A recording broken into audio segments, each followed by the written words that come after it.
तुर्को Afghan invasions under Ghaznavi and Ghori, इसी की बात कर रहे हैं अभी हम लोग। और पिछली कक्षा में यहीं पर हम लोगों ने बात करते करते बीच में रोका था अपनी कक्षा को, और ये बात हुई थी कि जब अगली कक्षा में मिलेंगे तो इस टॉपिक को आगे बढ़ाएंगे और आगे की जो बातें होंगी वो सारी बातें की जाएगी। ये आखिर गौरी और गजनवी ने क्या क्या किया था। तो हम लोगों ने गजनवी की बात शुरू की थी और हम लोगों ने देखा था कि कैसे गजनवी जो है वो अफगानिस्तान से आया और भारत के नॉर्दर्न पार्ट जैसे मथुरा, कन्नौज, नागरकोट, ये सब जैसे क्षेत्रों को उसने लूटा, और साथ ही साथ भारत के पश्चिमी यानी कि भारत के अभी के भारत देश के गुजरात राज्य के सोमनाथ मंदिर को भी उसने लूटा। यानी कि 17 बार उसने 1000 एडी से लेकर 1027 एडी तक भारत पर आक्रमण किया और भारत को लूटा। वो भारत पर शासन करने नहीं आया था, भारत को लूटने आया था। अब हम लोग आगे बढ़ेंगे और बात करेंगे जहां पर हम लोग थे वहीं से, कि अब हम लोग बात करेंगे कि यहां पर ये पेज नंबर 16 पर जो अंतिम पैराग्राफ है इसकी बात करते हैं।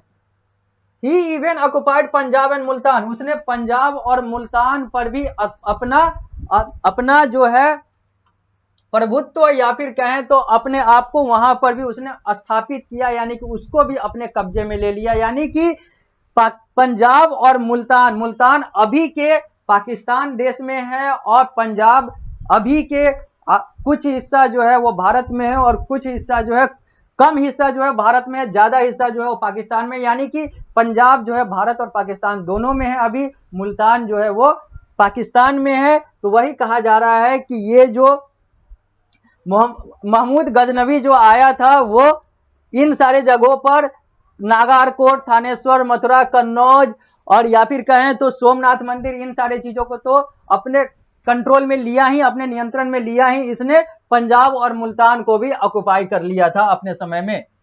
His invasion exposed the weakness of the Indian ruler, और इसका आक्रमण यह बताता है कि भारतीय शासक उस समय कितने कमजोर हुआ करते थे। Mahmud used the wealth he looted from India to beautify Ghazni, और उसने जो भारत पर आक्रमण करके भारत से जो संपत्ति लूटी, भारत से जो धन लूटा, उसने उसको अपने शहर जहां का वो शासक था गजनी, अफगानिस्तान का, अभी के अफगानिस्तान के गजनी का, उसको उसने सुंदर बनाया, उस पर उसने पैसा खर्च करके उसको ब्यूटीफाई किया, उसको सुंदरता प्रदान किया। यानी कि उसको उसने और ज्यादा संवारने पर इन सारे पैसों को लगाया, यानी कि यहां से पैसा लूटा और अपने गजनी शहर को सुंदर बनाया। आज अगर गजनी की बात करें तो गजनी जो है अफगानिस्तान देश में है, यानी कि अफगानिस्तान देश का एक नगर है, शहर है। Al Biruni a great Persian scholar, Al Biruni के बारे में कहा जा रहा है जो कि एक ग्रेट पर्शियन स्कॉलर, एक महान फारसी विद्वान था। एक महान फारसी विद्वान अल बिरूनी के लिए कहा जा रहा है कि who wrote a book on India called Kitabul Hind और Tahqiqi Hind, accompanied Ghaznavi on his Indian expedition. ये जो अल बिरूनी है एक ग्रेट पर्शियन स्कॉलर, एक महान फारसी विद्वान, उसने अपने पुस्तक जो उसने भारत पर लिखा था जिसका नाम था किताबुल हिंद या फिर उसको कह दे तहकीके हिंद, इसमें उसने इस चीज को एक्सपोज किया था, इस चीज को बताया था। यानी कि ये जो महमूद गजनवी का जो भारत पर आक्रमण हुआ था उसके बारे में इसके पुस्तक में अच्छे से बताया गया हुआ है कि आखिर उसने किया क्या क्या था। This book is a rich source of information on India of that time, और यह जो बुक है यह भारत की जानकारी, यानी कि उस समय, यानी कि जब का ये पुस्तक है या फिर कहें तो महमूद गजनवी और अलग अलग समय जब ये चीजें इन सारे पुस्तक में लिखी गई है, अल बिरूनी के पुस्तक में, ये एक बहुत बड़ा सोर्स ऑफ इंफॉर्मेशन है, एक बहुत बड़ा सूचना का स्रोत है जिससे हमें उस समय की जानकारी मिलती है। अगर हम इसके ये बुक को पढ़ें तो हमें उस समय की जानकारी मिलेगी कि आखिर उस समय क्या हो रहा था भारत में, हमारे भारत में। अब हम लोग आगे बढ़ते हैं, पृष्ठ संख्या 16 से हम लोग 17 पर आ ही चुके हैं। अब हम लोग आगे बढ़ते हुए बात करते हैं आगे की। तो लिखा हुआ है the next series of Turkish invasion was started by Shahabuddin Mahmud Ghori in AD 1175। लूट गए, यानी कि भारत को लूट लिया गया किसके द्वारा? तो 17 बार एक अफगानी गजनवी के द्वारा, यानी कि महमूद गजनवी के द्वारा।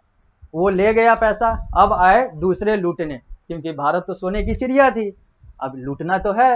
अब कितना लूटेगा? एक लूट के 17 बार लूटा, फिर भी भारत के पास बहुत कुछ था। और आज भी इतना लुटाने के बाद, भारत स्वतंत्र होने के बाद भी आज भारत के पास बहुत कुछ है। तो समझा जा सकता है कि इतना इतना लूटने के बाद भी लोग फिर से लूटने आ रहे थे और अभी भी लूटना चाह रहे हैं, यानी कि भारत क्या है इससे अंदाजा लगाया जा सकता है।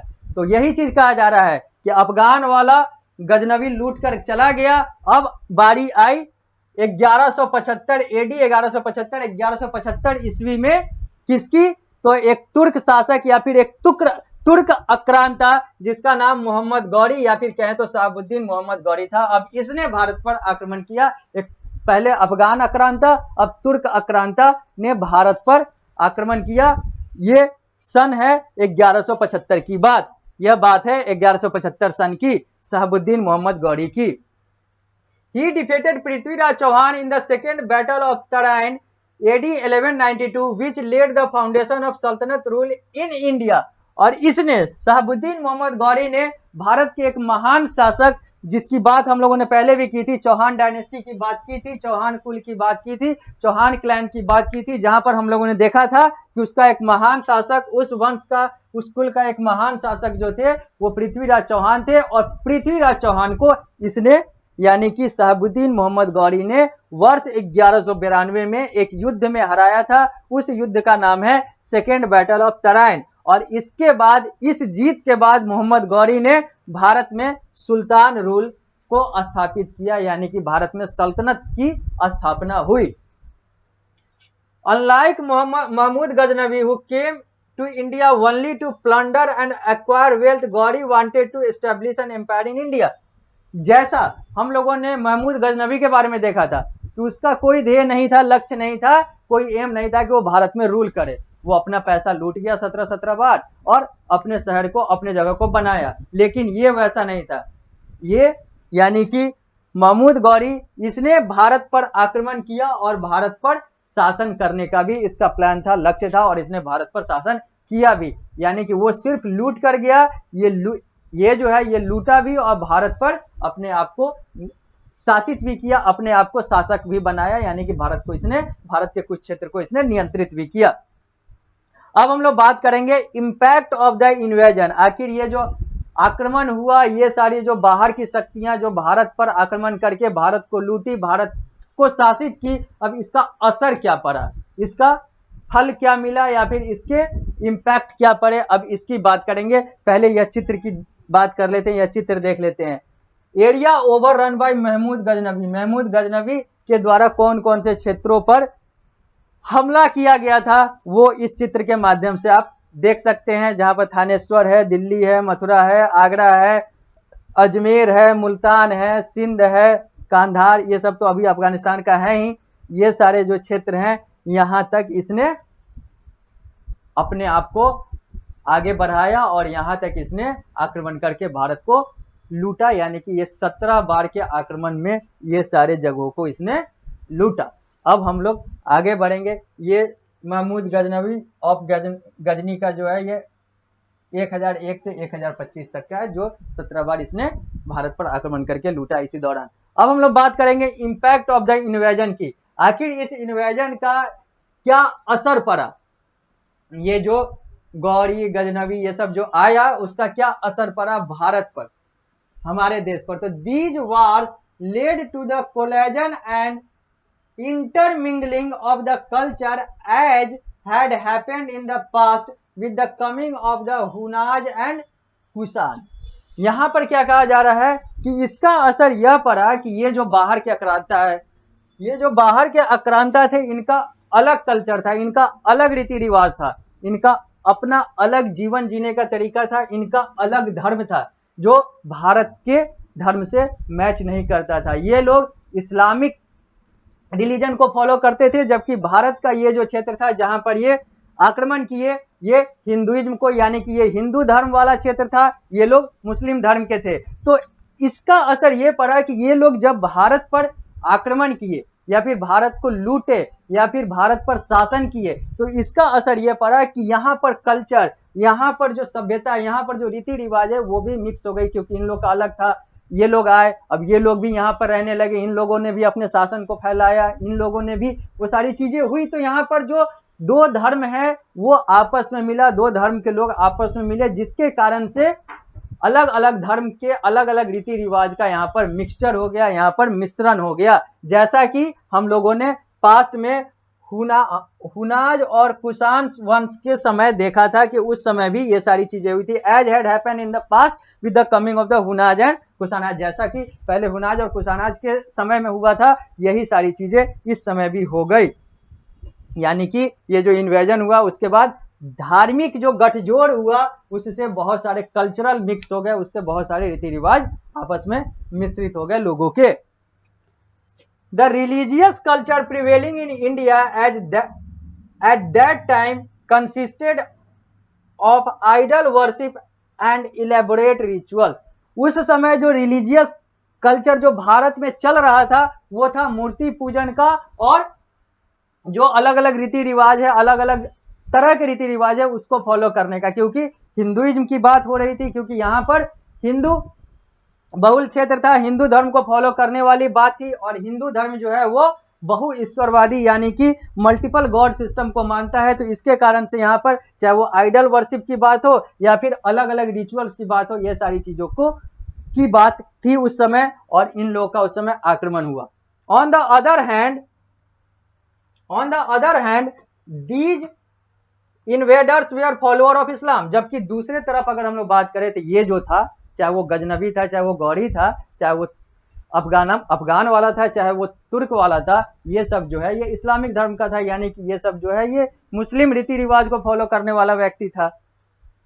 They brought in the Islamic culture and concept of a single formless God, और उसने अपने रीति रिवाज को, चूंकि शासक था तो वो जो चाहता वो कर सकता था, तो उसने अपने रीति रिवाज को भारत पे थोपना चाहा, थोपा भी, उसमें सफलता भी मिली, और ये सारी चीजें हुई क्योंकि वो अपने रीति रिवाज, अपने धर्म के रीति रिवाज के हिसाब से एक ईश्वरवादी यानी कि सिंगल गॉड सिस्टम को फॉलो करवाना चाहता था, स्थापित किया और अपना वो सारा कुछ किया। और फॉर्मलेस गॉड यानी कि उनके रीति रिवाज में मुस्लिम धर्म के हिसाब से गॉड का कोई आकार नहीं होता है, तो उसी के हिसाब से इसने आइडल वर्शिप यानी कि मूर्ति पूजन की जगह पर फॉर्मलेस गॉड को, यानी कि बिना आकार के, बिना मूर्ति पूजन वाला जो सिस्टम है इन लोग का, उसको थोपा, उसको लागू किया, उसको अपनाया, और सिंगल गॉड सिस्टम वाली बातें हुई। यानी कि यहां पर कल्चरल मिक्स हो गया इस इन्वेजन के बाद।